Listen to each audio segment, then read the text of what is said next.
On behalf of my government, Mr. President, I beg to convey to the United Nations the assurance that Pakistan will do all that might lie within its power to bring about a better understanding between nations and to make the utmost contribution of which it is capable towards securing and maintaining lasting peace. سر چودھری محمد ظفراللہ خان پاکستان کے پہلے وزیر خارجہ نے اقوام متحدہ میں ایک متحد اور پرامن دنیا کا پر امید ویژن پیش کیا، لیکن کل ہی ڈسکا ضلع سیالکوٹ میں ایک مسجد جو اصل میں سر چودھری محمد ظفراللہ خان نے تعمیر کی تھی اور جو پاکستان کے قیام سے پہلے سے قائم تھی، مٹی کے ڈھیر میں تبدیل کر دی گئی۔ محلہ چودھریاں کی احمدیہ مسجد کو تجاوزات کے بہانے مسمار کر دیا گیا۔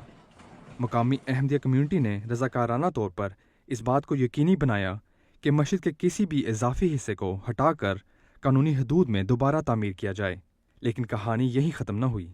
16 جنوری کی شام کسی پیشگی اطلاع کے بغیر مقامی انتظامیہ پولیس اور بھاری مشینری کے ساتھ پہنچی، علاقے کی بجلی کاٹ دی گئی، گلیاں بلاک کر دی گئیں۔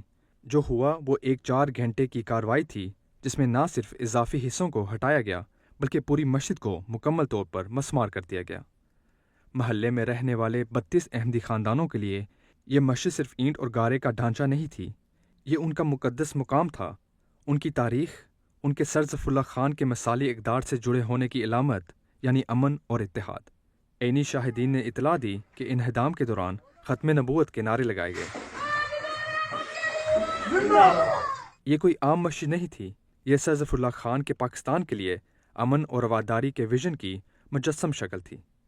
تاہم ایسے تباہ کن واقعات یہ ظاہر کرتے ہیں کہ قوم اس مثالی ویژن سے کتنی دور ہو چکی ہے اور اس کے بجائے تشدد اور انتہا پسندی کی طرف بڑھ رہی ہے۔